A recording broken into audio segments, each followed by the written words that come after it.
Alright, hero time. Yeah.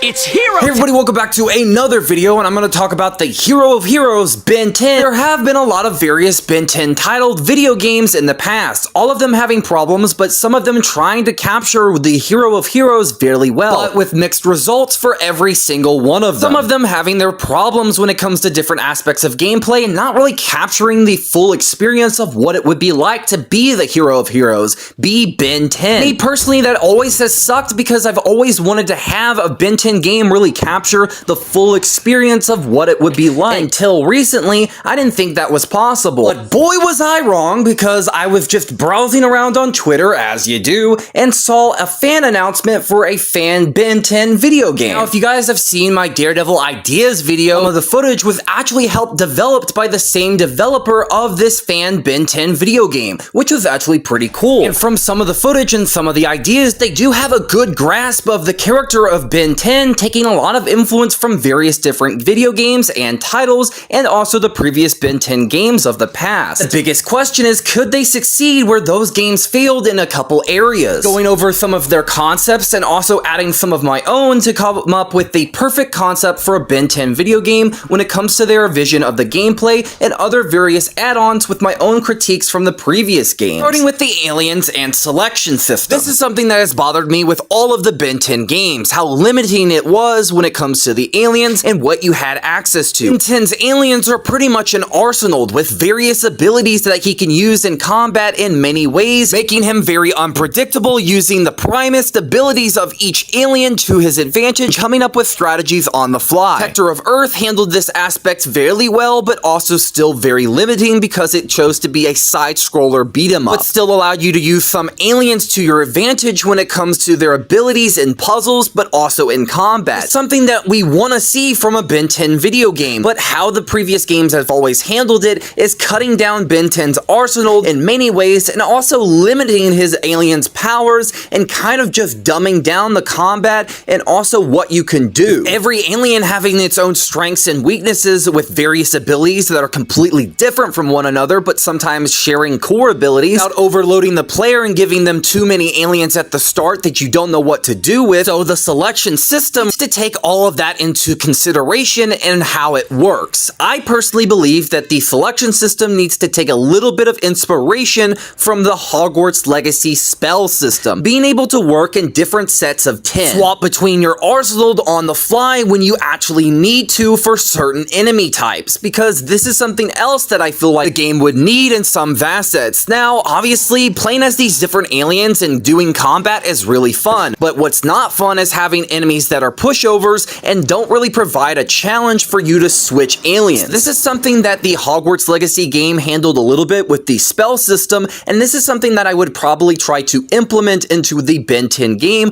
when it comes to the enemies. Because Ben is very overpowered, but even so, you do want to actually provide players with a challenge when it comes to these different enemies, and I actually feel like you could have enemies that are resistant to certain aliens' attacks and kind of take a little bit of inspiration from Ben 10,000 with Animo resurrecting Vilgax. He actually knew a lot of the weaknesses of different aliens that Ben had, having different countermeasures to prevent being attacked by those different species and aliens. And you could do something fairly similar when it comes to the enemies, and it's something that we've seen a little bit in the show when it comes to the Nematrix aliens, and also the enemies becoming a lot more challenging in Ben 10 as a whole. Because there's a lot of different alien tech, there's a lot of different things that can go against Ben, and he has lost before, so why not use that to your advantage in the combat system? Speaking of combat, let's actually get into that now, because they do talk about each alien and their abilities, which some of them I do like, and some of them I feel like could be added onto with some new ideas. Won't be getting into every single alien in this video, but I will be going over a couple that I felt like I didn't have too many ideas for them, and I felt like I could expand on them with some of my own personal ideas. Starting with Heat Blast.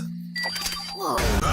I won't be getting into Swampfire because they do share some similar abilities, but Swampfire will lean into plants. They already said they'll expand on them, so I felt like Heat Blast needed a little bit more. From what we do see, he does have the ability to charge up his fire and project it outwards. It's not bad, but I don't really consider that to be the mainstay of Swampfire's combat. His combat is based around fire, not just projecting it, but also doing other various things with it. And like in the show, he can also use his fire to be a traversal mechanism, and I felt like that's where we can do something interesting. Pulling a little bit from Darksiders 3, he does have a fire charge jump. Also, if he does slam on the ground, I think it would be cool to have cracks with magma appear, but also release geysers of lava. Also, having different types of ways to shoot your fire with various blasts, or maybe a tornado fire ability would be pretty cool, pulling from the original series. Moving on to Wild Mutt.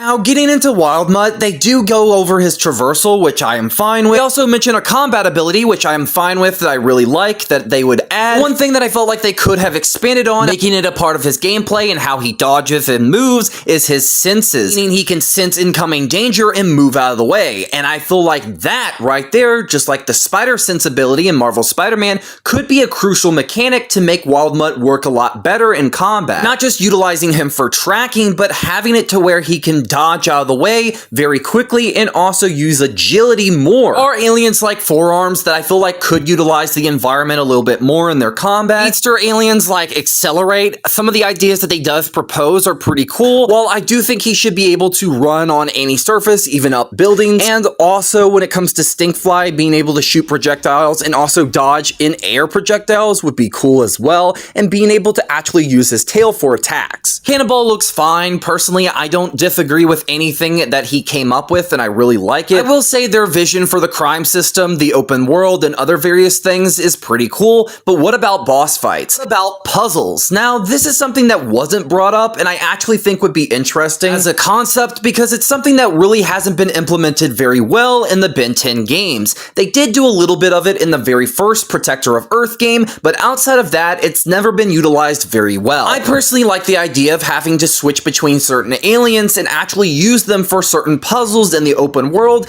just like you do in combat. Some of these puzzles could be in side missions in the open world, forcing you to have to switch between different aliens to complete them. For instance, having to use a specific alien like Big Chill to seal up gaps in a water main and having to travel use accelerate speed very fast to get to another point to seal up another gap because it's about to explode, forcing you to have to use a different alien this time around. The same could be said for boss fights, forcing you to have to change between aliens quickly in battle. Boss could be weak to a certain element, a part of a certain alien, and so on and so forth. Vilgax is weak to quick attacks, so you have to use Cannonbolt to charge at him and then also opening him up for other alien attacks, like Heat Blasts, Fireballs, or other various stuff. This way it fuses the puzzle design with the combat, very similar to what the old God of War games did originally. And I actually think this would be pretty cool, because they do look like they're going to be throwing in some of the Omnitrix's features from the original show, like voice command and other various stuff, but the main thing that I feel like they need to get right, overall combat, boss fights, and level design as a whole, giving you reasons to use these aliens instead of just sticking to one alien and using them forever. You actually have to use and switch between these different aliens to use their abilities